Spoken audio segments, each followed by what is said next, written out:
Politisi Partai Aceh ini memang sebelumnya kerap disebut-sebut sebagai pemilik dana pokir beasiswa terbesar saat itu.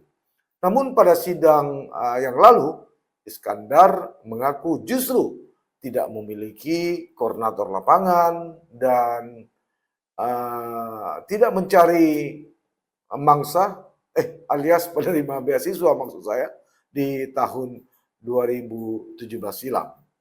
Hal itu diakui dan disampaikan Iskandar saat menjadi saksi pada sidang yang menjerat Suhaimi selaku koordinator lapangan dan Dedi Safrizal yang merupakan mantan anggota DPR Aceh periode 2014-2019 dari Partai Nangro Aceh atau PNA. Iskandar memaparkan itu ya pada sidang